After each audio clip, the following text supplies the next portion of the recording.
सर्वांना नमस्कार. महाराष्ट्रातील सर्व रेल्वेची प्रिपरेशन करणाऱ्या भावी रेल्वे कर्मचाऱ्यांचे निर्धार कॉम्पिटेटिव्ह हब या यूट्यूब चॅनलमध्ये मी दिनेश गवई हार्दिक स्वागत करतो. आजपासून आपण RRB NTPCची मॅथ्स जे आहे ते प्रश्न घेणार आहोत, पण ते प्रश्न असणार आहेत प्रिवियस इयर क्वेश्चन पेपरमधले. आज आपण 15 फेब्रुवारी 2021चे शिफ्ट 1मधले सर्व मॅथ्सचे प्रश्न घेणार आहोत. तर बघा, आजचा जो पहिला प्रश्न आहे बघा, की साइन 78 अंश प्लस कॉस 132 अंशचे मूल्य शोधा. साइन 78 अंश अधिक कॉस 132 अंशाचे मूल्य शोधा. एकदम सोपी आहे बघा.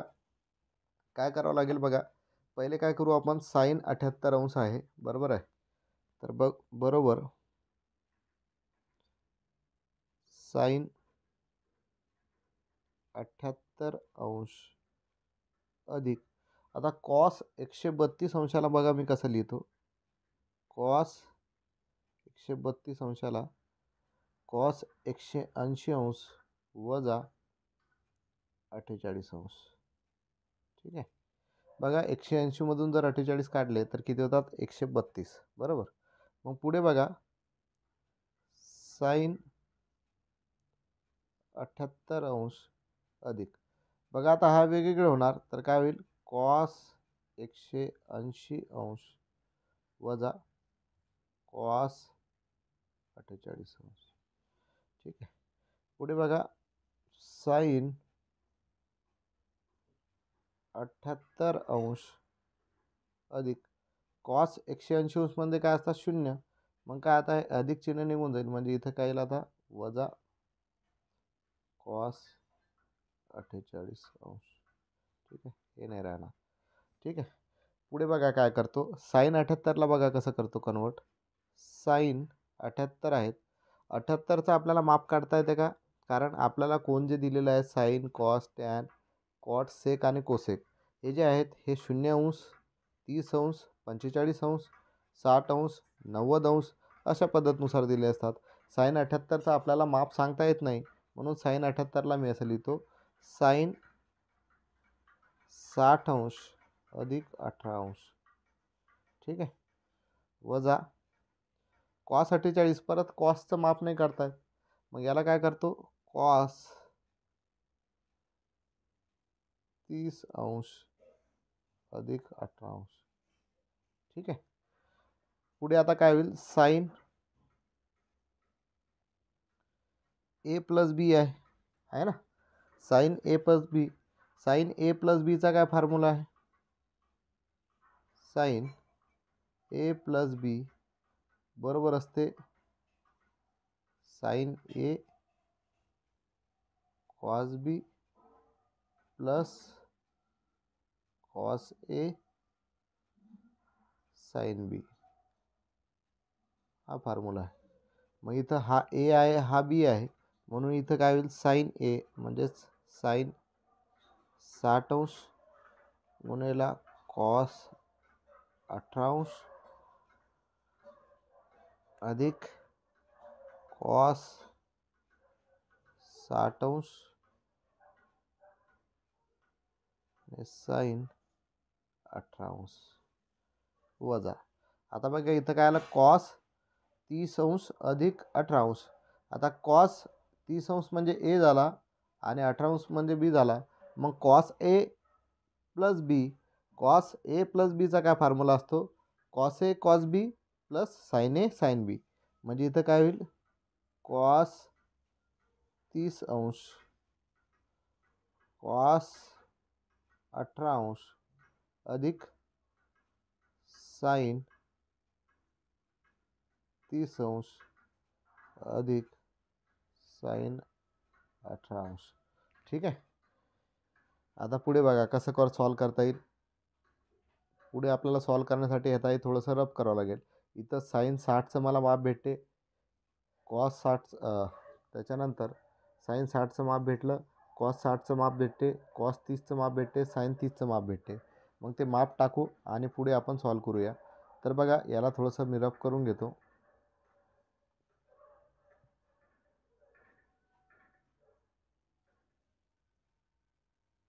आता हा टॉपिक समजण्यासाठी तुम्हाला पहिले त्रिकोणमिती या चॅप्टरचं बेसिक समजणं गरजेचं आहे. तरच हे तुम्हाला एक्झाम्पल सोडवणं जे आहेत ते सोपे जाईल, नाही तर समजणार नाही आहेत. तर बघा, साइन 60 अंशची किंमत असते वर्गमुळात 3/2. पुढे काय राहिलं, कॉस 18 आपल्याला काढता येत नाही, हा जसाच्या तसा कॉस 18 अंश. ठीक आहे. पुढे बघा, प्लस काय, कॉस 60 अंश. कॉस 60 अंशाची व्हॅल्यू असते 1/2 आणि पुढे साइन 18ची आपल्याला किंमत काढता येत नाही. ठीक आहे. अंश वजा कॉस 30ची किंमत असते वर्गमुळात 3/2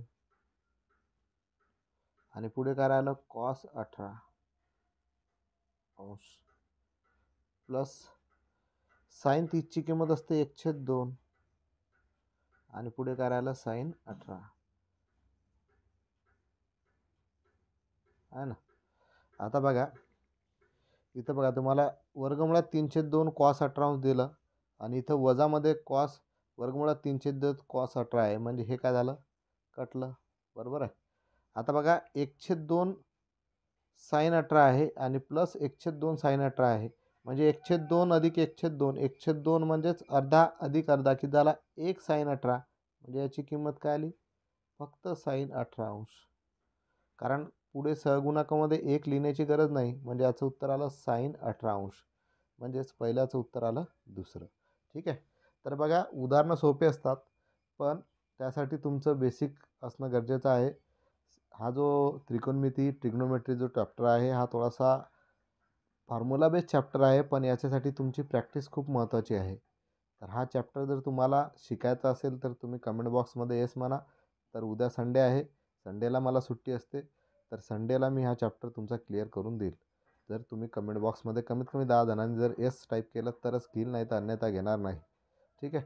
पुढचा प्रश्न बघणार आहोत. बघा की एका मनुष्याने एक सायकल 1600 रुपयाला विकत घेतली आणि 20% तोट्याने विकली, तर सायकलची विक्री किंमत किती असेल. हा एकदम सोपी प्रश्न. तर विक्री किंमत बरोबर किती रुपयाला विकत घेतली, खरेदी किंमत किती, 1600 गुणेला 20% तोटा, म्हणजे 100मधून 20 गेले 80 राहिले आणि टक्केवारी म्हणून भागेला 100. बरोबर आहे. हा झिरो या झिरोसोबत कटला, हा झिरो या झिरोसोबत कटला. 8ने 0ला गुणलं, 0 आलं. 8 सका 48, 8 हातचे आले 4, 8 एक 8, 8 आणि 4 12, म्हणजे उत्तर आलं 1280 रुपये. तर त्या सायकलची विक्री किंमत किती आहे, 1280 रुपये, म्हणजे उत्तर आलं दुसरं. ठीक आहे. पुढचा प्रश्न बघणार आहोत. बघा की एका संख्येमध्ये 15 मिळवल्यावर ती तिच्या उत्क्रम संख्येच्या 100 पट होत असेल, तर ती धनसंख्या किती असेल. ठीक आहे. आता एक संख्या म्हटलेली आहे, मला ती संख्या माहीत नाही, म्हणून मी ती संख्या बरोबर एक्स म्हणतो. ठीक आहे. आता त्यांनी काय म्हटलं, दिलेल्या माहितीनुसार एका संख्येमध्ये 15 मिळवल्यावर, म्हणजे आता त्याच्यामध्ये 15 मिळवले, एक्स अधिक 15 बरोबर ती तिच्या उत्क्रम संख्येच्या 100 पट होत असल्यास, उत्क्रम म्हणजे काय, गुणाकार व्यस्त, म्हणजेच ते काय होईल, 100 पट होऊ राहिली, 100 वरती झाली आणि गुणाकार म्हणजे एक संख्या त्याची उलटी होणार, म्हणजेच ते काय गेली, छेदामध्ये. आता आपल्याला एक्सची किंमत काढायची आहे, म्हणजे ती धनसंख्या शोधायची आहे. बघा, एक्स इथं छेदामध्ये आहे, इकडे जाताना गुणाकारामध्ये जाईल, म्हणजे एक्सने या पूर्ण एक्स अधिक 15ला गुणावं लागेल. तर गुणलं तर काय होईल, एक्स गुणिला एक्स काय झाला, एक्सचा वर्ग अधिक एक्स गुणिला 15 किती झालं, 15x बरोबर 100. आपल्याला वर्ग समीकरण तयार करायचं आहे. हा 100 तिकडे जाईल, म्हणजेच एक्स वर्ग अधिक 15x आणि हे प्लस 100 तिकडे गेला तर काय झाला, वजा 100 बरोबर काय उत्तर आलं, 0. ठीक आहे. इथपर्यंत काय अडचण आहे. आता या 15x बघा, मला एक्सची किंमत काढायची आहे, मी स्प्लिट करतो, याला असं करतो, एक्स वर्ग अधिक 20x वजा 5x अधिक 100 बरोबर 0. ठीक आहे. कारण 20x मधून 5x गेले, किती राहिले, 15x.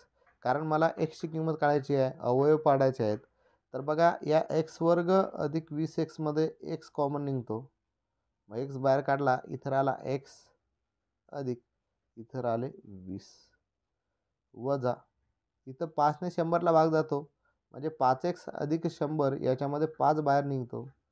परत हा x जसा तसा वजा चिन्ह आहे म्हणजे इथं अधिक होईल. आणि बघा 5ने जर 100ला भागलं तर किती येतात? 5 चौक 5 दून 10 म्हणजे 20चा भाग जातो. म्हणजे अवयव भेटतात आपल्याला. एक अवयव भेटतो x अधिक 20 आणि दुसरा अवयव भेटतो x वजा 5. म्हणजे पहिला अवयव काय होईल? x अधिक 20. दुसरा होईल x वजा 5 बरोबर येईल 0. आपल्याला x ची किंमत काढायची आहे.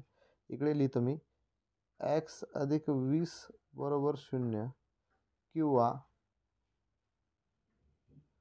x वजा 5 बरोबर 0 आहे ना. मग आता x ची किंमत काढायची आहे. हा प्लस तिकडे जाणार म्हणजे हा होईल -20. आपल्याला ती धनसंख्या पाहिजे म्हणजे हे उत्तर येणार नाही. आता वजा 5 जर तिकडे गेला तर याचं उत्तर काय होईल? +5. म्हणजे ती संख्या किती भेटेल आपल्याला? 5. म्हणजे तिसऱ्याचं उत्तर काय भेटलं आपल्याला? चौथं. ठीक आहे. पुढचा प्रश्न बघणार आहोत बघा. हा सोपी प्रश्न आहे. 220 सेंटीमीटर, 260 सेंटीमीटर आणि 300 सेंटीमीटर या लांबींना अचूकरित्या मोजता येईल अशी संभाव्य सर्वात मोठी लांबी किती असेल? सरळ सरळ संभाव्य सर्वात मोठी लांबी विचारली म्हणजे याचं तुम्हाला काय काढायचं आहे? मसावी काढायचा आहे. काढा मसावी. 220, 260 आणि 300. सरळ सरळ समजते आपल्याला की 0 आहे प्रत्येक ठिकाणी म्हणजे 10ने भाग जातो. इथे किती येतील? 22. इथे येतील 26. इथे येतील 30. परत 22, 26 आणि 30ला 2ने भाग जातो. हे किती आले? 11. हे आले 13. हे आले 15. बरोबर आहे. 11 आणि 13 मूळ संख्या झाली म्हणजे याच्या पुढे भाग जाणार नाही. म्हणजे 10 गुणिले 2 या 10ने या तिन्ही संख्येला भाग गेला आणि या 2ने या तिन्ही संख्येला भाग गेला. म्हणजेच 10 गुणिले 2 बरोबर 20 जो आहे हा या तिन्ही संख्यांचा मसावी राहील. म्हणजे उत्तर आपलं येईल 20 सेंटीमीटर. ठीक आहे. पुढचा प्रश्न बघणार आहोत बघा. जर त्रिकोण ABC मध्ये sin A cos B बरोबर 1/4 आणि 3 tan A बरोबर tan B असेल तर cot वर्ग A कशाशी समान आहे? ठीक आहे. आता बघा दिलेले काय आपल्याला की त्रिकोण ABC मध्ये आपल्याला दिलेलं आहे की sin A cos B बरोबर 1/4. याला आपण पहिलं समीकरण म्हणू. दुसरं काय म्हटलेलं आहे? 3 tan A बरोबर tan B. याला आपण दुसरं इक्वेशन म्हणू. ठीक आहे. आता दुसऱ्या इक्वेशननुसार फ्रॉम इक्वेशन 2 दुसऱ्या इक्वेशननुसार बघा 3 tan A ला आपण काय असतो? टॅनची किंमत काय असते? टॅन थिटा बरोबर काय असते रे? Sine theta upon cos theta. याला टॅन एला आपण काय लिहू शकतो? फ्रॉम इक्वेशन 2 वरून 3 पुढे आहे. टॅनला आपण काय लिहू शकतो आता? साइन ए छेदामध्ये कॉस ए बरोबर टॅन बीला काय लिहू शकतो? साइन बी छेदामध्ये कॉस बी बरोबर आहे. आता बघा तिरपा गुणाकार जर केला तर आपल्याला भेटेल 3 साइन ए कॉस बी बरोबर कॉस ए साइन बी आहे ना. या कॉस बीने याला गुणलं, या कॉस एने याला गुणलं. आता बघा 3 साइन ए कॉस बी आणि साइन ए कॉस बीची किंमत आपल्याला किती दिलेली आहे? 1/4. म्हणजे साइन ए कॉस बी याच्या ठिकाणी आपण 1/4 लिहू शकतो. आता हे मला रफ करावं लागेल. पुढे बघा याला रफ करून मी उत्तर लिहितो. इकडे लिहून घेऊ. ठीक आहे. 3 गुणिले 1/4 बरोबर काय आलं? Cos A sine B. ठीक आहे. म्हणजेच 3 गुणिले 1/4 म्हणजेच किती झालं ते? 3/4 बरोबर कॉस ए साइन बी. ठीक आहे. हे झालं आपलं तिसरं इक्वेशन. ठीक आहे. आता पुढे बघा पहिल्या आणि तिसऱ्या इक्वेशननुसार मी हे लिहू शकतो की sign A cos B plus cos A sine B, ठीक आहे. बघा, sign A cos B plus cos A sine B बरोबर काय होणार, 1/4 अधिक 3/4, ठीक आहे. इकडे लिहू खाले, जागा आपल्याला कमी आहे, मोबाईलवर करत आहे, थोडंसं समजून घेत चला.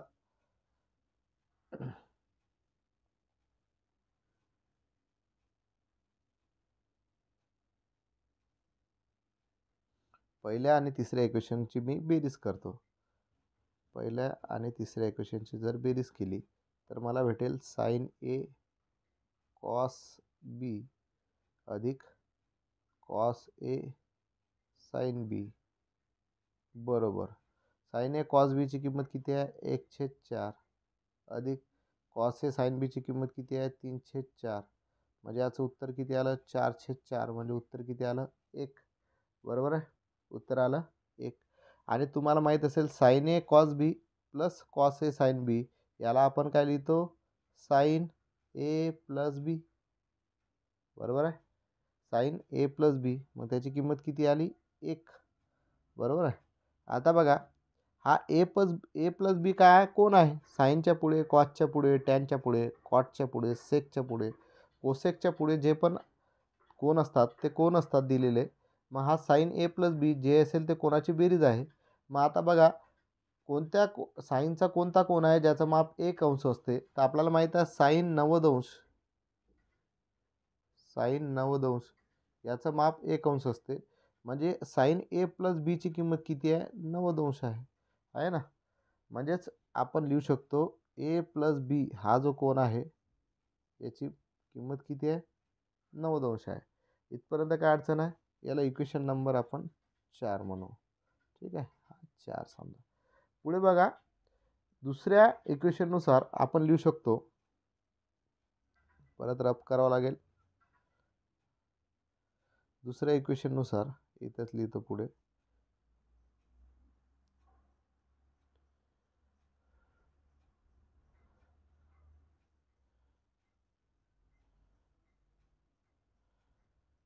दुसऱ्या इक्वेशननुसार आपण लिहू शकतो 3 टॅन ए बरोबर टॅन 90 वजा ए, ठीक आहे.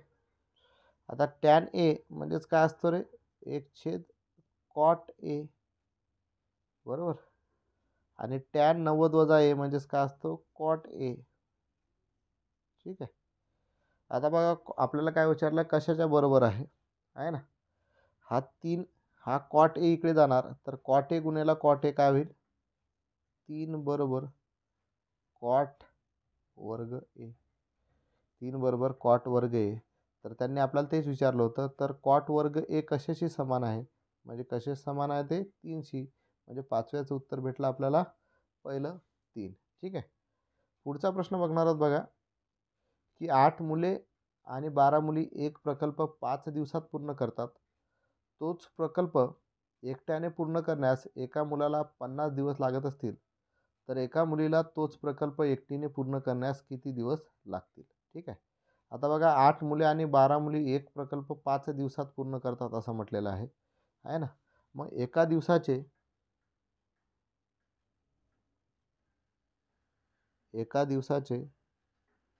8 मुले आणि 12 मुलीचे काम बरोबर किती होईल, ते 1/5, बरोबर आहे ना.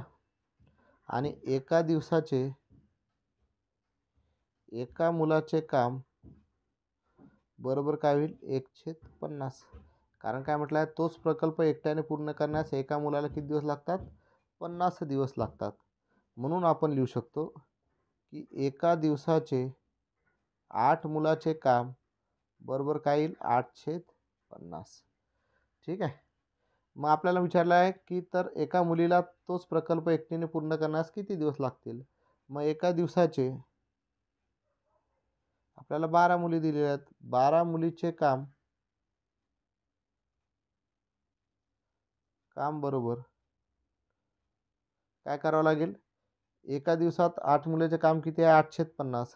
आणि एका दिवसात 8 मुली आणि 12 मुलींचे काम आहे 1/5 म्हणजे या 1/5 मधून वजा 8/5 50 जर वजा केले, कारण हे टोटल 8 मुले आणि 12 मुली होत्या आणि इथं फक्त 8 मुलांचं काम आहे. म्हणजे 8 मुलांचं काम या दोघांच्या ह्याच्यामधून वजा केलं तर आपल्याला 12 मुलीचं एका दिवसाचं काम भेटेल. मग वजाबाकी जर केली तर इथं 50 आहेत तर म्हणजे याला 10 ने गुणावं लागेल. म्हणून याला 10 ने गुणावं लागेल कारण आपण छेद सारखा करू राहिलो. मग 10 वजा 8 किती आले ते 2 आले आणि हे किती आले 50. ठीक आहे म्हणजे बे एक बे हे किती आलं 25. 1/25 उत्तर आलं आहे ना. 1/25 म्हणजे हे काय झालं एका दिवसात 12 मुलीचं काम. पण त्यांनी काय विचारलं तर एका मुलीला तोच प्रकल्प एकटीने पूर्ण करण्यास किती दिवस लागतील. मग आपल्याला काय करायचं आहे एका दिवसात एका मुलीचे काम काम बरोबर बरोबर काय होईल 1/25 गुणिले 12 म्हणजेच 1/25 दुनी 50 शून्य हातचे आले 5 25 एक 25 25 आणि 5 किती झाले 300 म्हणजे 1/300 म्हणजे टोटल उत्तर किती आलं आपलं 300 रेसिप्रोकल घेतो म्हणजेच 6व्याचं उत्तर काय भेटलं आपल्याला 300 भेटलेलं आहे. ठीक आहे. बघा पुढचा प्रश्न. बघा ABCD या समभुज चौकोनात आहे. जर कोन ACB बरोबर 40 अंश असेल तर कोन ADB बरोबर किती. ऑप्शन त्यांनी दिलेले आहेत आपल्याला बघा 50 अंश 45 अंश 60 अंश आणि 70 अंश. ठीक आहे. तर हा समभुज चौकोन आहे. समभुज चौकोन माहीत आहे तुम्हाला.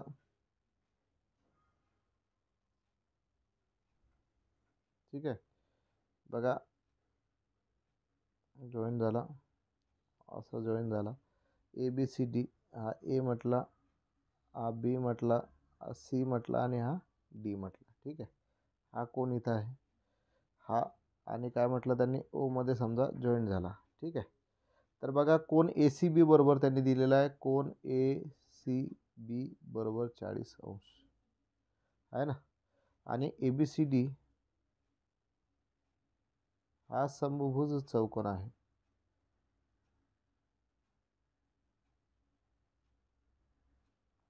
चौकोन आहे.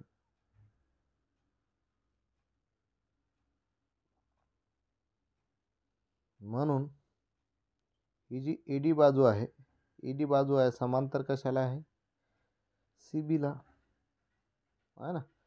AD म्हटलं तर BC ला येईल. ठीक आहे. BC ला आहे. रब करू याला थोडंसं समांतर बाजू BC म्हणून आपण लिहू शकतो कोन DAC बरोबर कोन ACB DAC बरोबर कोन ACB बरोबर आहे. म्हणजेच तो कोन किती भेटला 40 अंशाचा आहे ना. आणि पुढे आपण म्हणू शकतो बरोबर कोन DAO बरोबर कोन DOA बरोबर 90 अंश DAO. ठीक आहे. DAO बरोबर कोन DOA कारण हा जो कोन दिसत आहे हा 90 अंशाचा होत आहे. ठीक आहे. म्हणून आपल्याला कोण विचारला कोन ADB बरोबर. ठीक आहे. आता कोन ADB बरोबर जागा पाहिजे आपल्याला लिहायला थोडंसं रफ करावं लागेल वरती.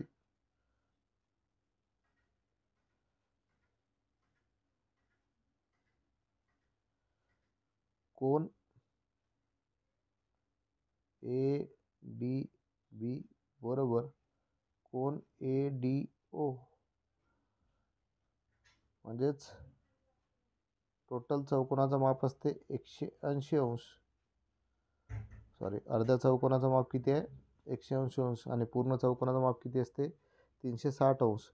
मग 180 वजा कोन DAC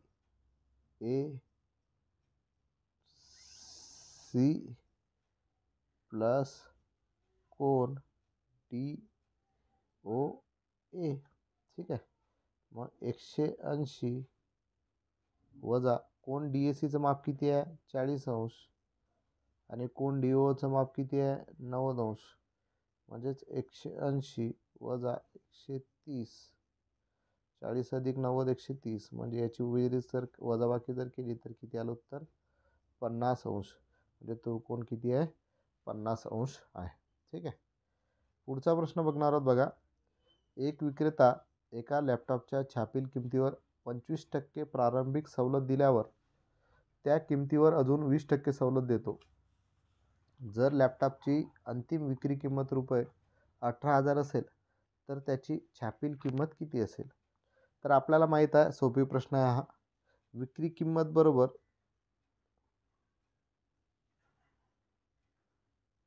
खरेदी किंमत किंवा छापील किंमत गुणेला 100 वजा पहिली किती सूट आहे 25% भागेला 100 गुणेला 100 वजा दुसरे परत किती सूट आहे 20% म्हणजे 100 वजा 20 भागेला 100. विक्री किंमत दिलेली आहे त्यांनी 18,000 बरोबर खरेदी किंमत बरोबर एक्स म्हणू. 100 वजा 25 किती झाले 75 भागेला 100 आणि 100 वजा 20 बरोबर हे किती झाले 80 भागेला 100. 25 त्रिक 75 25 चौक 100 हा शून्य हा शून्यसोबत कटला. 2 चौक 8 2 पंच 10. एक्सची किंमत काढायची आहे 304 आणि 405 तिकडे जाईल म्हणजेच एक्स बरोबर इकडे लिहितो हे 18,000 गुणेला हा 3 वरती होता खाली येईल 4 वरती होता खाली येईल आणि 4 आणि 5 वरती येईल गुणेला 4 5 वरती आणि खाली 3 आणि 4 खाली. ठीक आहे. हा 4 4 तर सरळ कटला 3 सक 18 आणि पुढे 6,000 झाले आहे ना 3 शून्य 6,000 गुणेला 5 6 पंचे 30 30,000 झाले. म्हणजेच त्या लॅपटॉपची छापील किंमत किती होती 30,000 रुपये. ठीक आहे. पुढचा प्रश्न बघणार आहोत बघा की एका परीक्षेमध्ये 45% विद्यार्थी पात्र ठरले. सोपी प्रश्न आहे हा पण. एका परीक्षेमध्ये 45% विद्यार्थी पात्र ठरले आहे ना आणि 79,750 अपात्र ठरले तर परीक्षेला किती विद्यार्थी बसले होते? बरोबर आहे. आता आपल्याला बघा 45% पात्र ठरले होते. मग बघा 100 मधून जर 45% वजा केले तर हे 55% विद्यार्थी जे आहेत पर्सेंटेज 55% विद्यार्थी काय असतील अपात्र असतील आहे ना अपात्र असतील.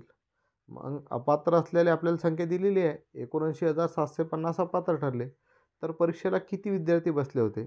म्हणून आपण 55% आहे ना 55% जर एक्स काढलं तर आपल्याला उत्तर भेटेल 79,750 किंवा एक्सचे 55% काढले तर आपल्याला 79,750 उत्तर भेटेल. तसं करू आहे ना. एक्सचे जर 55% काढले तर आपल्याला 79,750 भेटेल. मग एक्सचे म्हणजे गुणाकारा चिन्ह 55% म्हणजेच 55/100 बरोबर 79,750. ठीक आहे. तिकडे जाईल सर्व एक्स बरोबर 79,750 इंटू 100 डिवायडेड बाय 55 आहे ना. 5ने भाग जातो 5 1 5 5 1 5 इथं 5 2 10 0 11ने याला भाग गेलाच पाहिजे देऊन टाकू. 11 7 77 2 बाकी राहिले 27 झाले 11 2 22 5 बाकी राहिले 55 झाले 11 5 55 11 0 0 7,250 गुणेला 20 हा 0 0 2 शून्य इकडे देऊन टाकले तर हा शून्य आणि हा शून्य इथं देऊन टाकला. मग काय राहिलं 725 गुणेला 2 2 पंच 10 शून्य हातचा आला 1. ठीक आहे. 2 2 4 आणि 1 5 परत 7 2 14 म्हणजेच 1,45,000 उत्तर आलं. म्हणजेच त्या परीक्षेला किती विद्यार्थी भेटले असले 1,45,000. ठीक आहे. पुढचा प्रश्न बघणार आहोत बघा की सोने आणि चांदी एकत्रितपणे 8:12 गुणोत्तरात वितळवली. जर यासाठी 30 किलोग्राम सोने वापरले असेल तर वितळलेल्या मिश्रणाचे वजन किती असेल? सोपी प्रश्न आहे. तर बघा एकूण सोने एकूण सोने बरोबर काय होईल, सोन्याचं गुणोत्तर पहिलं आहे, सोने पहिलं आहे म्हणून 8 छेद दोघांची बेरीज गुणोत्तराची 8 अधिक 12 गुणेला मिश्रण आहे ना. आता बघा, सोने आणि चांदी एकत्रितपणे 8-12 गुणोत्तरात वितळवली, म्हणजे सोन्याचं गुणोत्तर झाला 8, चांदीचं गुणोत्तर झाला 12. जर यासाठी 30 किलोग्राम सोने वापरले असेल, म्हणजे एकूण सोने किती भेटलं, 30. बरोबर काय झालं, 8 छेद 8 अधिक 12 गुणेला मिश्रण.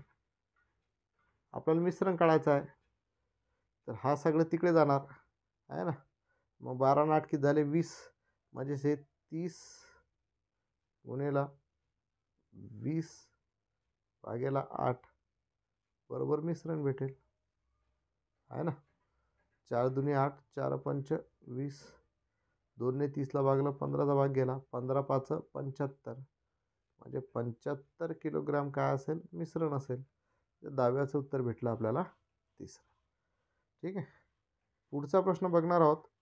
जर 2च्या लागोपाठ येणाऱ्या 5 पटींची बेरीज 660 असेल, तर त्यातील सर्वात मोठी संख्या कोणती असेल. तर बघा, 2च्या लागोपाठ येणाऱ्या 5 पटींची बेरीज. ठीक आहे. तर 2च्या लागोपाठ येणाऱ्या म्हणजे त्या संख्या आपल्याला पाहावं लागतील. तर पहिली संख्या आपल्याला घ्यावं लागेल 2x, दुसरी घ्यावं लागेल 2x अधिक 4 आहे ना. पुढे 2x अधिक 6 आहे ना. सॉरी, 2x नंतर 2x अधिक 2, थोडं रफ करून घेऊ.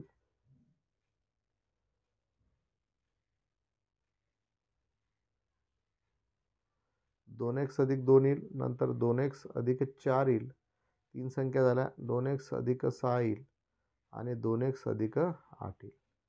कारण 2च्या लागोपाठ येणाऱ्या 5 पटींची बेरीज म्हणजे 2 2x 2x 2x 2x झालं, म्हणजे 2 4 6 8 हे झालं त्याच्या पटी, 5 पटीपर्यंत आहे ना. येणाऱ्या त्यातील सर्वात मोठी संख्या कोणती असेल. तर या सगळ्यांची बेरीज जर केली तर ते किती येते, 660 येते.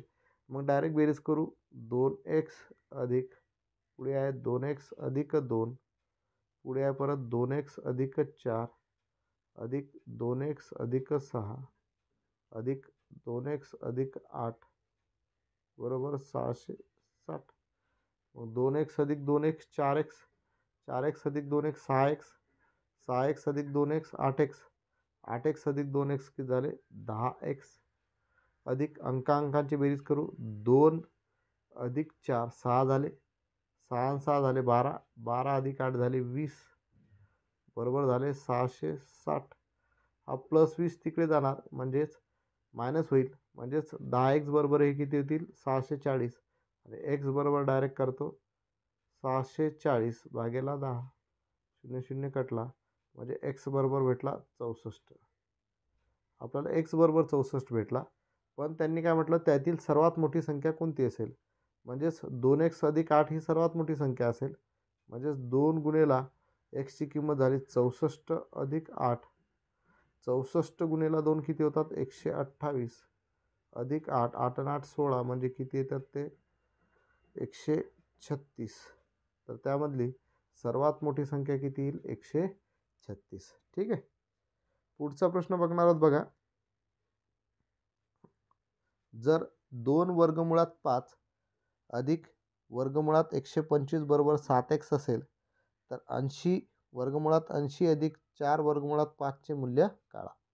ठीक आहे. तर बघा, इथं 2 वर्गमुळात 5 आहे अधिक, आता 125 जे आहेत, बरोबर आहे, 125 जे आहेत याला आपण वर्गमुळात जर लिहिलं तर 25 गुणेला 5 लिहू शकतो, बरोबर 7x आहे ना. आता बघा, 2 वर्गमुळात 5 अधिक या 25चं वर्गमूळ निघते, किती आहे ते 5, हे आलं वर्गमुळाच्या बाहेर, 5 बरोबर 7x.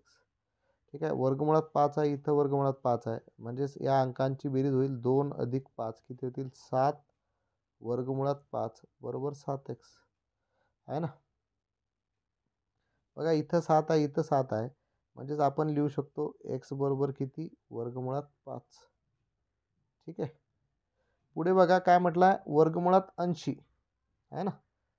वर्गमुळात 80 अधिक 4 वर्गमुळात 5. बघा इथं वर्गमुळात 5 आहे. आता या 80ला जर मी 16 गुणिले 5 केलं तर चालेल. 4 वर्गमुळात 5. 16चं वर्गमूळ निघते किती आहे? 4. 4 वर्गमुळात 5 अधिक 4 वर्गमुळात 5 म्हणजे 4 आणि 4 8 वर्गमुळात 5. बरोबर आहे. आणि बरोबर ठीक आहे. 8 वर्गमुळात 5 आणि वर्गमुळात 5ची किंमत किती आहे? x. म्हणजे आपण याला लिहू शकतो 8x. म्हणजे उत्तर किती भेटलं आपल्याला? 8x. म्हणजे 12 याचं उत्तर भेटलं 8x. एकदम सोपी उदाहरणं असतात काही काही, फक्त दिसायला कठीण असतात. ठीक आहे. पुढचा प्रश्न बघणार आहोत.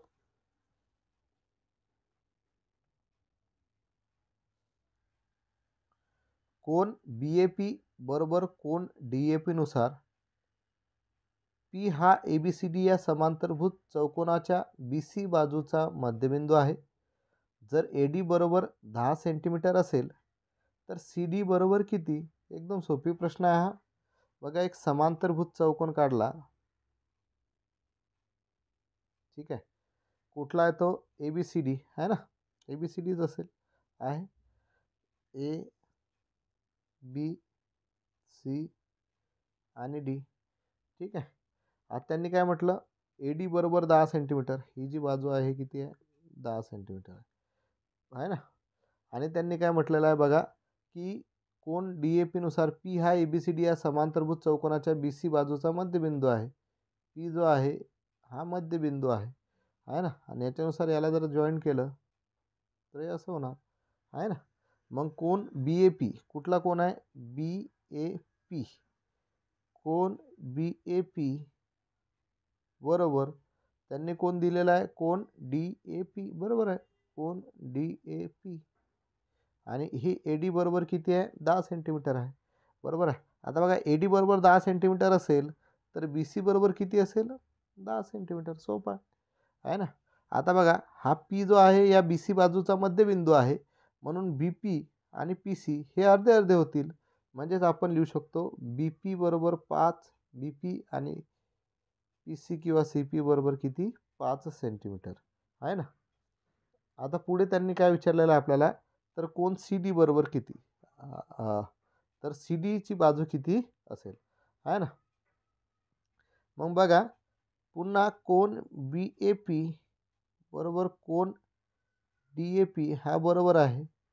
म्हणून BP बरोबर AB 5 सेंटीमीटर आहे ना. आता BP बरोबर AB. हा BP बरोबर काय झाला? AB झाला आहे ना. आता AB जर 5 सेंटीमीटर असेल तर आपल्याला CD सुद्धा काय किती भेटेल? 5 सेंटीमीटर भेटेल. 5 सेंटीमीटर म्हणजे CDची बाजू किती भेटली आपल्याला? 5 सेंटीमीटर. कारण समांतरभुज चौकोनाच्या समोरच्या बाजू काय असतात? सारख्या असतात. ठीक आहे. पुढचा प्रश्न बघणार आहोत बघा, की एका संख्येतील 2 अंकांची बेरीज 8 असणारी आणि त्या संख्येत 36 मिळवल्यास अंकांची अदलाबदल होणारी 2 अंकी संख्या कोणती असेल? प्रश्न थोडा वेगळा आहे पण सोपी आहे. आता बघा एकक स्थानचा अंक तुम्हाला माहीत नाही म्हणून मी 1 म्हणतो, x म्हणतो आणि दशक स्थानचा अंक आपल्याला माहीत नाही म्हणून तुम्ही y म्हणतो. ठीक आहे. मग 2 संख्येतील 2 अंकांची बेरीज 8 असणारी म्हणजे मूळ संख्या काय भेटेल आपल्याला? मूळ संख्या बरोबर दशक स्थानचा अंक आहे y, तो दशक स्थानी आहे म्हणून 10y होईल अधिक एकक स्थानचा अंक x. हे पहिलं इक्वेशन म्हणून. आता अटीनुसार बघा एका संख्येतील 2 अंकांची बेरीज 8 असणारी म्हणजेच x अधिक y बरोबर 8. जे 2 अंक आहे त्याची बेरीज किती आहे? 8 आहे. आणि आपण असं लिहू शकतो की 10y पुढे काय म्हटलं? आणि त्या संख्या 36 मिळवल्यास अंकांची अदलाबदल होणारी. म्हणजे आपण आता याला लिहू शकतो की 10y अधिक x अधिक 36. कारण ही मूळ संख्या आहे त्याच्यामध्ये 36 मिळवले बरोबर आपल्याला काय येईल? 10x अधिक y भेटेल. त्या संख्यांची काय झाली? अदलाबदल केली. एकक स्थानचा अंक दशक स्थानी आणला आणि दशक स्थानचा अंक एकक स्थानी आणला. कारण y हा दशक स्थानचा अंक आहे, हा एकक स्थानी गेला आणि x हा एकक स्थानचा अंक आहे, दशक स्थानी आला.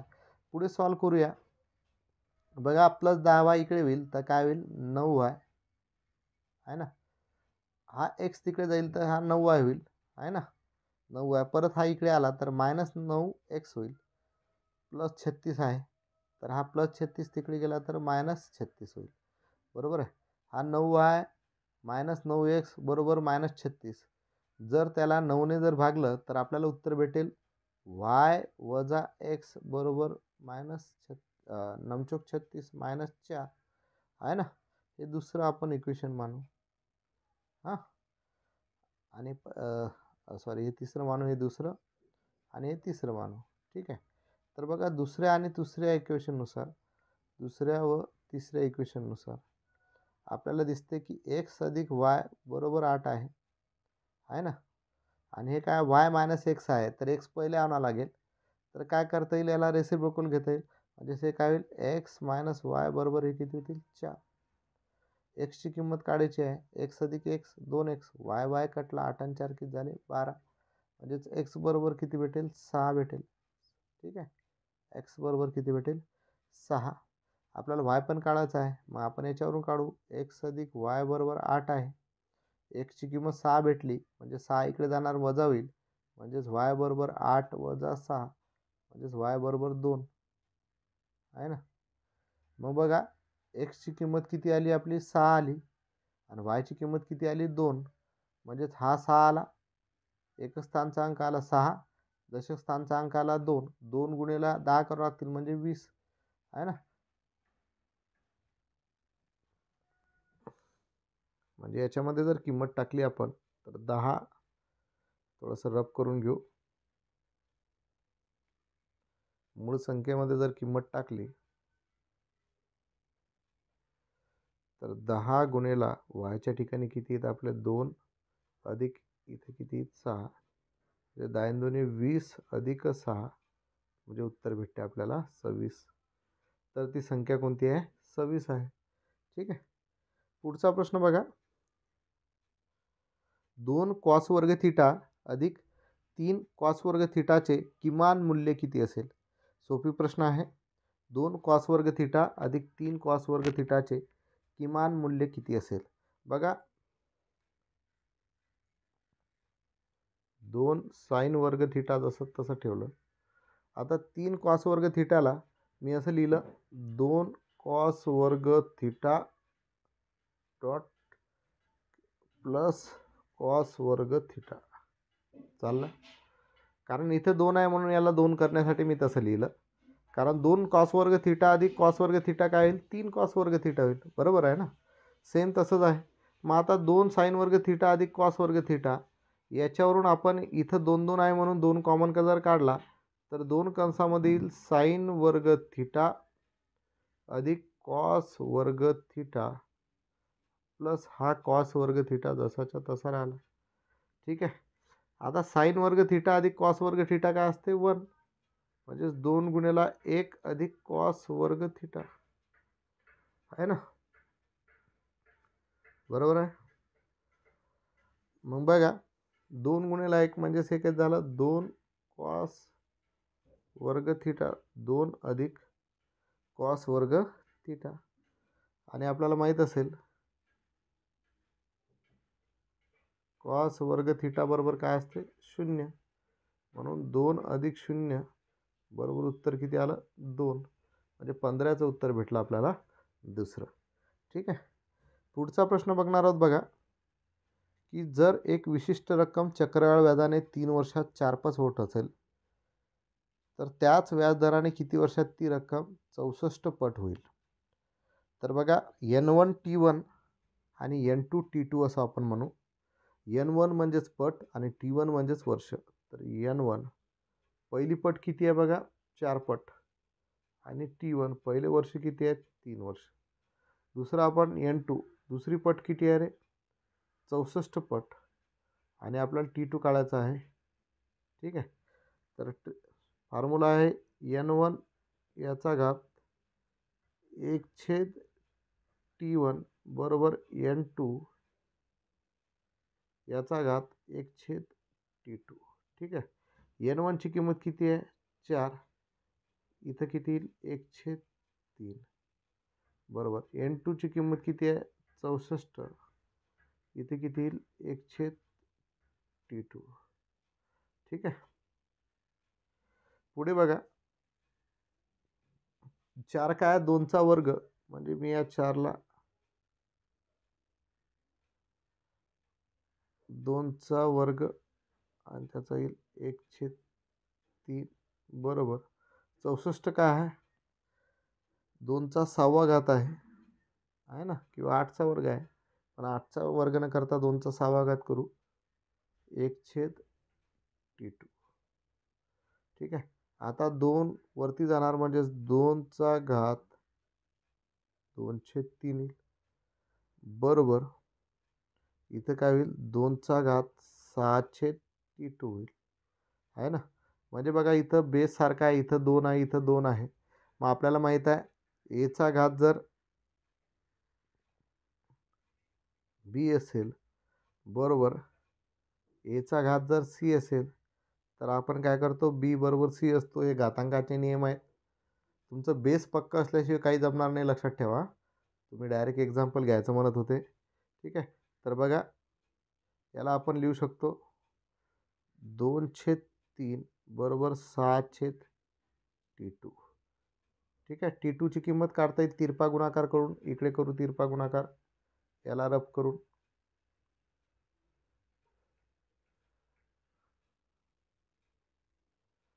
T2 2ला गुणलं तर काय झाले? 2T2 बरोबर साइन 18 झाले. T2ची किंमत काढायची आहे. 18 छेद किती होतील? 2. बेनम 18. म्हणजे T2 बरोबर किती झाले? 9 वर्ष भेटले. बघा कुठं आहे उत्तर? पहिलंच आहे. म्हणजे 16चं उत्तर किती आलं? पहिलं. ठीक आहे. पुढचा प्रश्न बघा, सोपी आहे एकदम. जर एक विशिष्ट रक्कम सरळ व्याजाच्या समान दराने 5 वर्षांनी ₹7,500 आणि 7 वर्षांनी ₹9,200 होत असेल, तर व्याजाचा वार्षिक दर अंदाजे किती असेल? सोपी आहे. आता एक विशिष्ट रक्कम म्हटलेली आहे म्हणजे मुद्दल माहीत नाही, पण 5 वर्षांनी किती होते? 7,500 एवढं चक्रवाढ व्याजासहित होते, सॉरी, सरळ व्याजासहित होते. आणि 7 वर्षांनी ₹9,200 होते. मग 7 वर्षात किती होते? ती टोटल 9,200 रास होते. आणि 5 वर्षात किती होते? 7,500. बरोबर आहे. 7तून 5 काढले म्हणजे 2 वर्षात चक्रवाढ व्याज किती भेटेल? चक्रवाढ व्याजानं रास किती होईल? हा 0, हा 0. 12तून 5 गेले किती राहिले? 7. ₹1,700. 2 वर्षात 1,700, तर एका वर्षात त्याचे अर्धे होतील. म्हणजे 1,700 भागेला 2. बेआटी 16. एक बाकी राहिलं ₹850. तर एका वर्षात किती झाले? ₹850. आता ₹850 एका वर्षाचं व्याज झालं. मग आपल्याला 5 वर्षाचं व्याज काढावं लागेल. तर 5 वर्षाचे व्याज बरोबर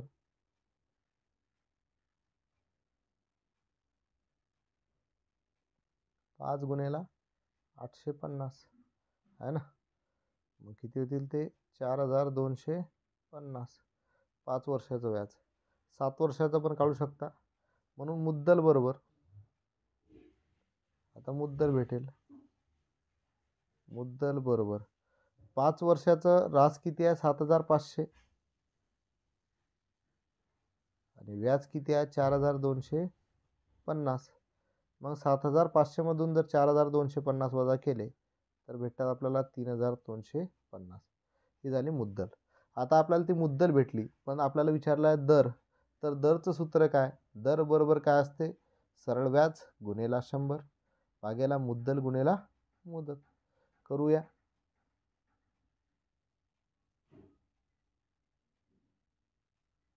मुद्दल भेटली 3,250 आहे ना.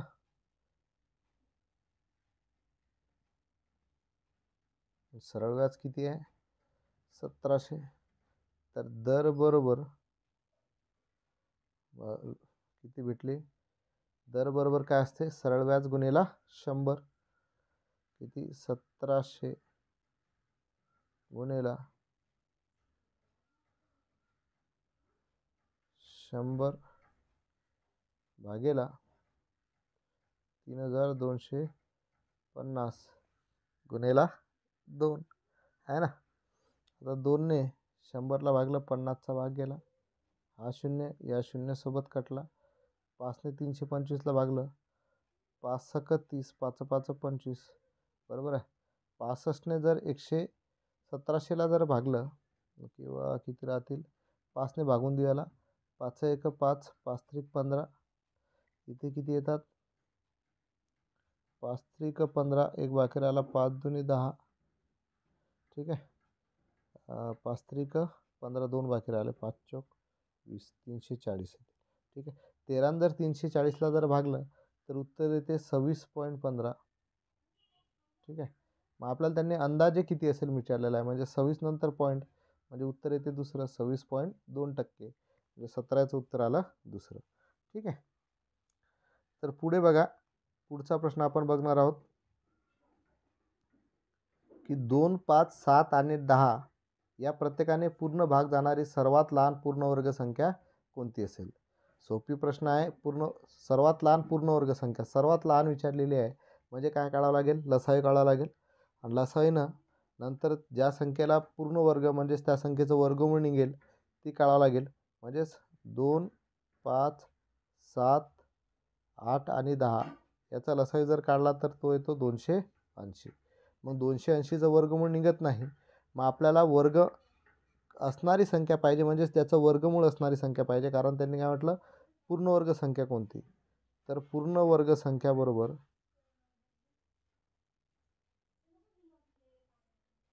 n गुणेला 280. मग n कुठून सुरुवात करावं लागेल, 1 पासून.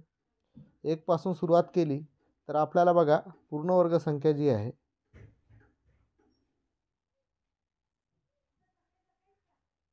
तर 70ने जर या 280ला गुणलं तर आपल्याला पूर्णवर्ग संख्या भेटते. म्हणजे 1 पासून आपण 70पर्यंत गेलो, याला वेळ लागते. मग 70 गुणेला 280 जर केलं तर आपल्याला उत्तर भेटते 19,600. आणि 19,600 ही काय पूर्णवर्ग संख्या आहे, म्हणजे 18चं उत्तर भेटलं आपल्याला तिसरं. आता याच्यासाठी तुम्हाला प्रॅक्टिसची गरज आहे, ठीक आहे. कारण n पासून म्हणजे आपण 1 2 3 4 5 6 असं टाकत घ्यायचं आहे. मग टाका, परत गुणाकार करा, याला तुम्हाला भरपूर वेळ लागेल. मग जेवढी जास्त प्रॅक्टिस करसाल तेव्हा तुम्हाला समजत जाईल की कुठं वर्ग येत आहे, ठीक आहे. पुढचा प्रश्न बघणार आहोत बघा, की कोणत्या सर्वात लहान संख्येला 5ने भागल्यास बाकी शिल्लक राहत नाही आणि 4ने भागल्यास बाकी 1 उरते, पण 6 किंवा 7ने भागल्यास बाकी 5 उरते. तर बघा 6 किंवा 7ने भागल्यास बाकी 5 उरते असं म्हटलेलं आहे. म्हणून 6 व 7चा पहिला लसावी घेऊ. लसावी 6 व 7चा लसावी जर पाहिला तर 6 आणि 7 42 त्याचा लसावी आहे ना. आणि त्यांनी काय म्हटलं की कोणत्या सर्वात लहान संख्येला 5ने भागल्यास बाकी शिल्लक राहत नाही आणि 4ने भागल्यास बाकी 1 उरते आणि 6 किंवा 7ने भागल्यास बाकी 5 उरते. म्हणजे 6 किंवा 7चा लसावी घेतला 42 आणि बाकी 5 उरलं पाहिजे म्हणून अधिक 5 मिळवले, म्हणजे 42 अधिक 5 किती झाले 13 आहे ना. 42 अधिक 5 झाले 47, ती संख्या काय झाली 47, बरोबर आहे. मग बघा त्यांनी काय म्हटलेलं आहे की कोणत्या सर्वात लहान संख्येला 5ने भागल्यास बाकी शिल्लक राहत नाही आणि 4ने भागल्यास बाकी 1 उरते, पण 6 किंवा 7ने भागल्यास बाकी 5 उरते. म्हणून लसावीला आपल्याला n ने गुणावं लागेल. n गुणेला लसावी आला 42 अधिक 5 घ्यावं लागतील, ठीक आहे. आता बघा n ची किंमत आपल्याला परत 1 2 3 4 पासून टाकावं लागेल. मग 1 जर टाकलं तर 1 गुणेला 42 42 होतात, 42 अधिक 5 47 होतात. 47 उत्तर आहे का, नाही आहे. परत 2 टाकलं तर 42 गुणेला 2 84 होतील, 84 अधिक 5 89 होतील, ते पण उत्तर नाही आहे. मग मोठी संख्या आहे म्हणून मी 10 घेतलं, तर 10 गुणेला 42 केलं अधिक 5 जर केले तर 10 गुणेला 42 किती होतात 420 अधिक 5 उत्तर येते 425. 425 ऑप्शनमध्ये आहे का, आहे, म्हणजे 19चं उत्तर भेटलं आपल्याला तिसरं, ठीक आहे. पुढचा प्रश्न बघणार आहोत बघा. पुढचा प्रश्न एकदम सोपी आहे. बघा काय म्हटलेलं आहे, 203, 304, 4/5 आणि 5/6 यामधील सर्वात मोठ्या आणि सर्वात लहान अपूर्णांकातील फरक किती असेल, ठीक आहे. सरळ सरळ बघा, 203 हा अपूर्णांक आहे, 3/4 आहे, 4/5 आहे आणि 5/6 आहे. बघा 3मधून 2 काढले तर 1 येतात, 4मधून 3 काढले तर 1 येतात, 4मधून 5मधून 4 काढले तर 1 येतात आणि 6मधून 5 काढले तर 1 येतात. बघा जेव्हा छेदामधून अंश जर वजा केला तर 1 भेटत असेल, तर अशा ठिकाणी ज्याचा अंश सर्वात मोठा तो सर्वात मोठा अपूर्णांक आणि ज्याचा अंश सर्वात लहान तो सर्वात लहान अपूर्णांक. मग यामध्ये बघा हा जो अंश आहे हा सर्वात लहान आहे, म्हणजे सर्वात लहान अपूर्णांक 2/3 आहे आणि 5 जो आहे हा या अपूर्णांकामध्ये सर्वात मोठा अंश आहे, म्हणून 5/6 सर्वात मोठा अपूर्णांक आहे. आणि आपल्याला त्यांनी तेच म्हटलं आहे यामधील सर्वात मोठ्या आणि सर्वात लहान अपूर्णांकातील फरक किती, तर सर्वात मोठा अपूर्णांक आहे 5/6 वजा सर्वात लहान अपूर्णांक आहे 2/3. फरक विचारला, याचा छेद 6 आहे म्हणजे याचा पण 6 करावा लागेल. मग 3ला 2ने गुणलं तर 6 होतात, म्हणून याला सुद्धा 2ने गुणलं म्हणजेच 5 वजा 2 गुणिले 2 4 आणि खाली किती येतील 6. 5तून 4 गेले 1 राहिले, 1/6 उत्तर आलं. म्हणजे 20चं उत्तर भेटलं आपल्याला 1/6. ठीक आहे.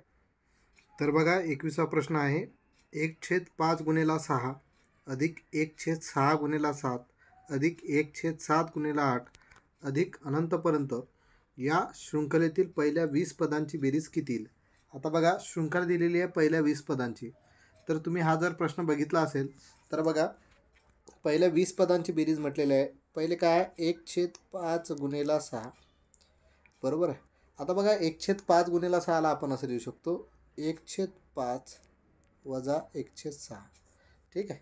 सेम तसंच 1/6 गुणिले 7ला आपण काय लिहू शकतो 1/6 वजा 1/7. ठीक आहे. असे आपण पहिल्या 20 पदांची बेरीज पाहिलेली आहे. तर पहिलं पद 1/5 येत आहे बरोबर आहे. तर पहिल्या 20 पदामधलं शेवटचं पद येईल 1/25 बरोबर आहे. शेवटचं पद काय येईल 1/25. तर बघा सॉल्व कसं करायचं, रब करावं लागेल थोडं, बघा समजून घ्या थोडंसं. आता बघा पहिलं पद काय आलं 1/5 वजा 1/6. ठीक आहे. अधिक दुसरं पद काय येईल 1/6 वजा 1/7. ठीक आहे. परत अधिक 1/7 वजा 1/8. ठीक आहे. प्लस पुढे जाईल शेवटचं येईल 1/24 वजा 1/25. ठीक आहे.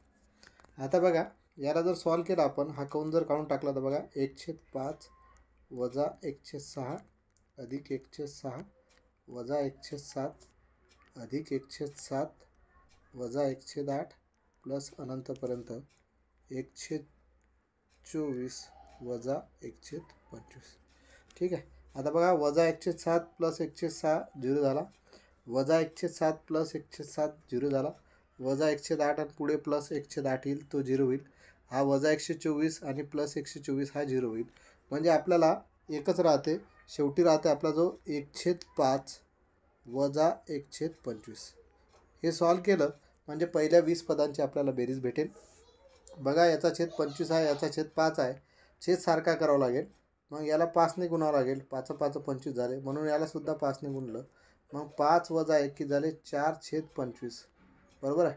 आणि 25ने जर 4ला भागलं तर दशांश पूर्णांकामध्ये उत्तर किती येईल 0.16. ठीक आहे. म्हणजे याचं उत्तर किती आलं 0.16. म्हणजे उत्तर येते पहिलं. पुढचा प्रश्न बघा, जर x हा मोठा आहे 1 पेक्षा, x इज ग्रेटर दॅन 1 आणि x अधिक 1/x बरोबर वर्गमुळात 29 असेल तर x वजा 1/x चे मूल्य किती आहे. ठीक आहे. लक्षात घ्या आपला जो एक फॉर्म्युला होता बघा a वजा b बरोबर वर्गमुळात a वजा bचा वर्ग a अधिक bचा वर्ग वजा 4ab. हा एक आपला जो एक विस्तार सूत्र आहे. तर हे विस्तार सूत्र आपण या उदाहरणामध्ये लावूया. मग आपल्याला काय करायचं, हा a आहे x आणि 1/x काय आहे b आहे बरोबर आहे. आणि बघा याच्यामध्ये x आहे आणि 1/x काय आहे परत b आहे, पण याच्यामध्ये प्लसचं चिन्ह आहे आणि याच्यामध्ये मायनसचं चिन्ह आहे. आपल्याला a वजा b काढायचं आहे. म्हणजे सरळ सरळ हा प्लसमध्ये आला a अधिक b झालं हे वजा 4ab.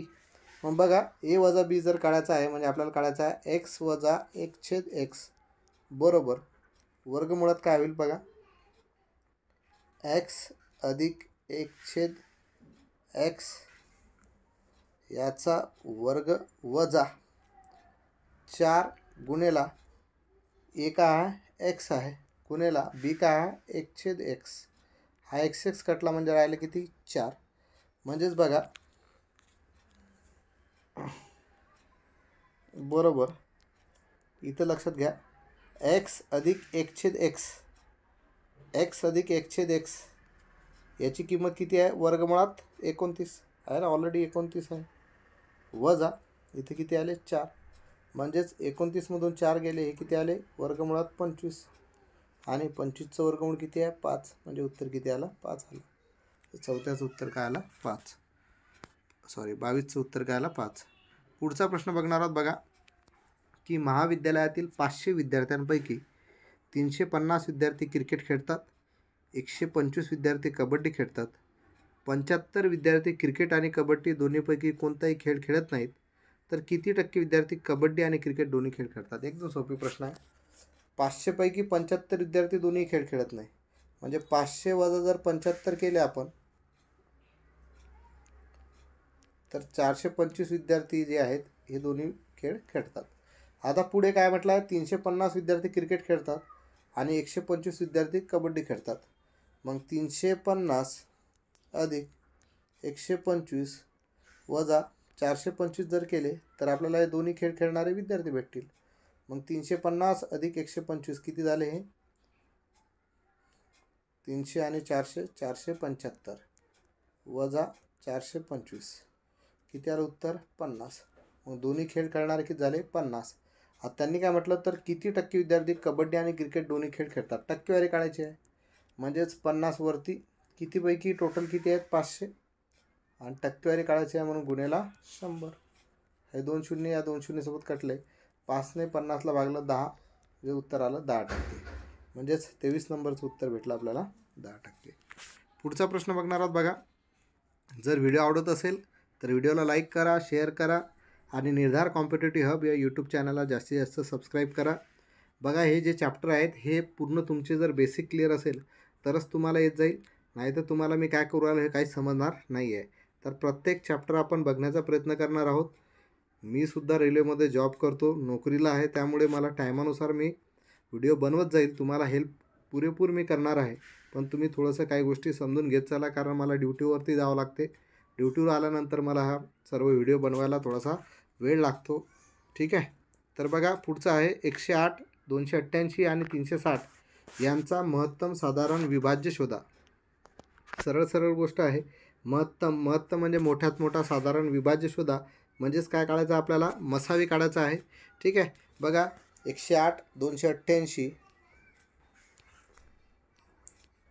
आणि 360 याचा मसावी किती येईल हे तुम्ही कमेंट बॉक्समध्ये सांगा. एकदम सोपी आहे याचं उत्तर. ठीक आहे.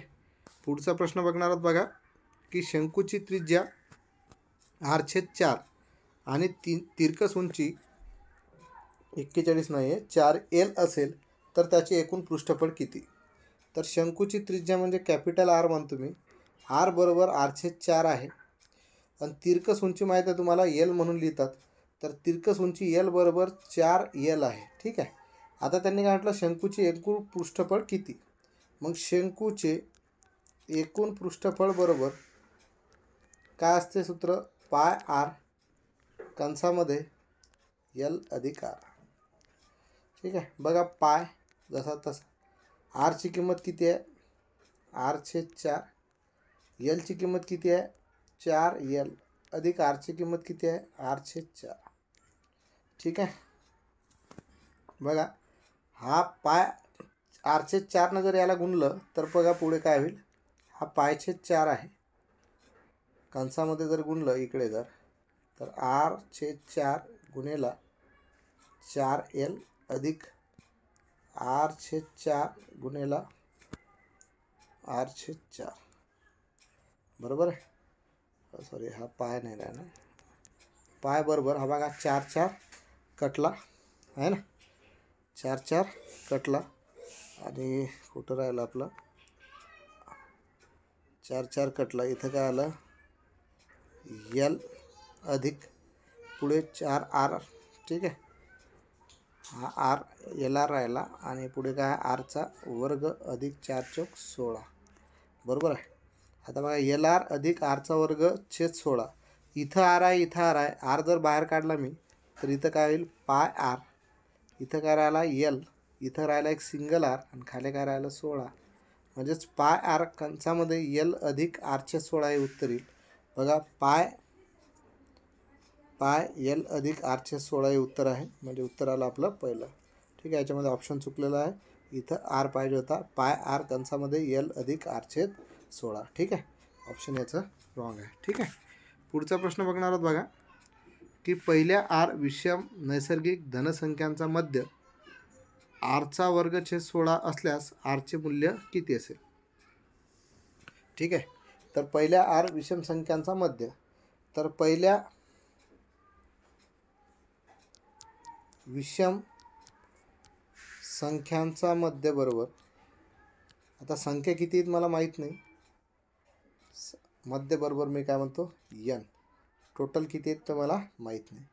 मग त्यांनी काय म्हटलं पहिल्या आर विषम संख्यांचा मध्य. ठीक आहे, मग मी म्हणतो पहिल्या आर विषम संख्यांचा मध्य बरोबर काय असतो आर असतो. मध्य म्हणजे काय सरासरी, तुम्हाला माहीत आहे सरासरी म्हणजे काय असते मधली संख्या असते, क्रमागत विषम संख्यांची सरासरी काय असते त्यामधली मधली संख्या असते. आणि त्यांनी काय दिलेलं आहे पहिल्या आर विषम संख्याचा मध्य आरचा वर्ग छेद 16, म्हणून मी लिहू शकतो, म्हणून आरचा वर्ग छेद 16 बरोबर काय आर. ठीक आहे, आपल्याला आरची किंमत काढायची, हा 16 इकडे जाईल, म्हणून आरचा वर्ग बरोबर 16 आर आहे ना, बरोबर ना. हा आर खाली आला तर फक्त काय भेटेल आर बरोबर आपल्याला 16 भेटेल, तर आरचे मूल्य किती भेटेल आपल्याला 16, म्हणजे 26चं उत्तर काय भेटलं आपल्याला 16 भेटलेलं आहे. पुढचा प्रश्न बघा की जर एक्स वर्ग वजा 1 हा ए एक्सचा घात 4 अधिक बी एक्सचा घन अधिक सी एक्सचा वर्ग अधिक डी एक्स अधिक ई चा अवयव असेल तर एक्सच्या घातांच्या सहगुणकांमध्ये खालीलपैकी कोणता संबंध असण्याची शक्यता आहे. ठीक आहे, बघा एक्स वर्ग वजा 1 हा काय आहे अवयव आहे पूर्ण याचा. मग एक्सची किंमत जर काढायचं म्हटलं तर एक्स वर्ग बरोबर काय येईल 1 आणि एक्स बरोबर काय येईल प्लस मायनस 1 आहे ना. तर आता मी एक्सची किंमत -1 या सगळ्या याच्यामध्ये टाकून देतो. ठीक आहे, तर एक्स ए कंसामध्ये -1चा घात 4 कारण एक्सचा घात 4 आहे अधिक बी कंसामध्ये -1चा घात 3 अधिक सी आहे, सी कंसामध्ये -1चा वर्ग अधिक डी -1 अधिक ई. ठीक आहे, आता बघा -1चा चौथा घात म्हणजेच +1 राहील, म्हणजे याचं उत्तर आलं +a. -1चा तिसरा घात म्हणजे याचं उत्तर येईल मायनस, म्हणजे इथं ए नंतर काय येईल -b प्लस -1चा वर्ग प्लस राहील, म्हणजे याचं उत्तर येईल +c. पुढे बघा d -1 म्हणजे याचं उत्तर येईल -d आणि हा अधिक ई.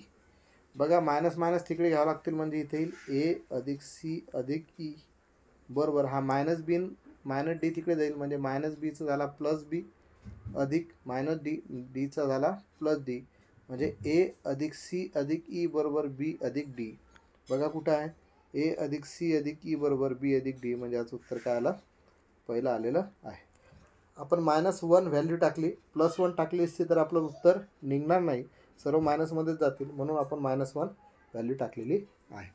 ठीक आहे, पुढचा प्रश्न बघणार आहोत बघा की 0.5 गुणिले 0.5 अधिक 0.09 वजा 0.15 छेदामध्ये 0.125 अधिक 0.027चे मूल्य शोधा. सोपी आहे. इथं बघा 0.5 गुणिले 0.5 आहे, म्हणजे याला आपण लिहू शकतो 0.5चा वर्ग अधिक इथं बघा 0.09 आहे, म्हणजे याला आपण 0.3चा वर्ग लिहू शकतो वजा बघा 5 आणि 0.3 0.5 गुणिला 0.3 केलं तर 0.15 भेटतात. म्हणजे याला आपण असं लिहू शकू 0.5 गुणिला 0.3. ठीक आहे. छेदामध्ये त्यांनी दिलेला आहे 125. 5चा घन आहे म्हणजेच तो 0.5चा घन झाला, अधिक इथं काय 0.027 आहेत म्हणजे परत तो काय 0.3चा काय झाला घन झाला. बरोबर आहे. इथं बघा हा ए म्हटला हा बी म्हटला म्हणजे इथं काय होईल एचा वर्ग वजा बीचा वर्ग वजा ए गुणिला बी. बरोबर आहे. एचा वर्ग अधिक बीचा वर्ग वजा ए गुणिला बी. आणि फाळे बघा एचा घन अधिक बीचा घन बरोबर काय सूत्र आहे माहीत आहे विस्तार सूत्र. एचा घन अधिक बीचा घन बरोबर असते ए अधिक बी. दुसऱ्या कंसामध्ये असते एचा वर्ग अधिक बीचा वर्ग वजा ए बी. एचा वर्ग अधिक बीचा वर्ग वजा ए बी. मग आता खाले बघा इथं 0.5चा घन अधिक 0.3चा घन आहे म्हणजे ए अधिक बी येईल म्हणजे काय 0.5 अधिक 0.3 आहे ना. आणि दुसऱ्या कंसामध्ये काय भेटेल 0.5चा वर्ग अधिक 0.3चा वर्ग वजा 0.5 गुणिला 0.3. बरोबर आहे. आणि हे निघून जाईल. बरोबर. आता बघा 0.5चा वर्ग अधिक 0.3चा वर्ग वजा 0.5 गुणिला 0.3 म्हणजे हे डायरेक्ट याच्यासोबत कटून जाईल आहे ना. मग काय राहिलं फक्त 1/0.5 अधिक 0.3. बरोबर ना. याला रब करून घेऊ. बघा हे डायरेक्ट कटलेलं आहे आपलं, हे याच्यासोबत कटून गेलं. आता खाली राहिलं 1/0.5 अधिक 0.3 म्हणजे आलं 0.8. बरोबर ना. म्हणजेच हे काय होईल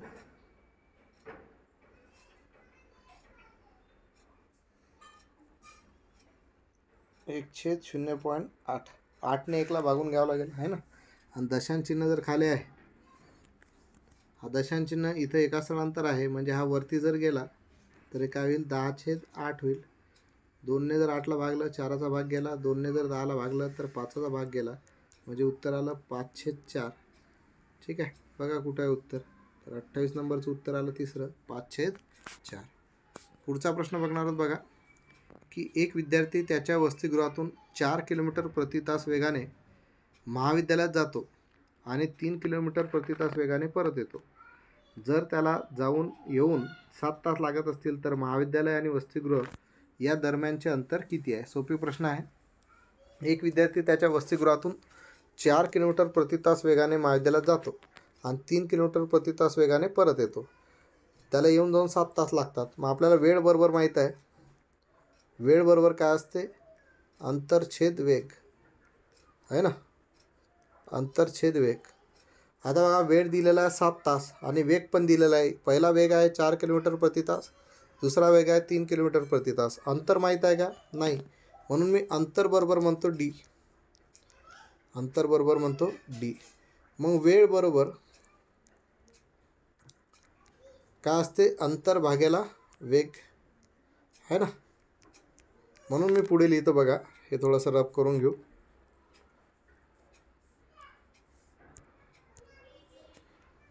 वेळ किती दिलेला आहे 7 तास.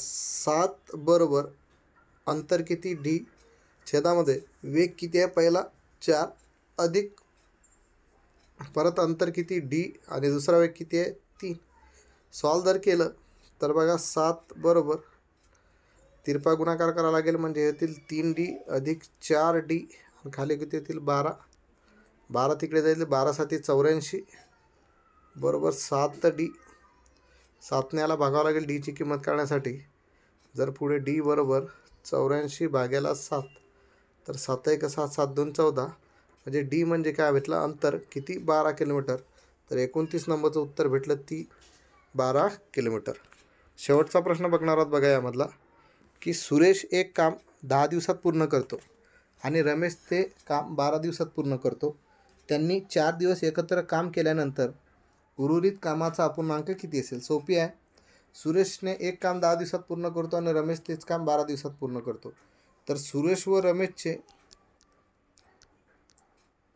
दोन्ही मिळून जर काम चालू केले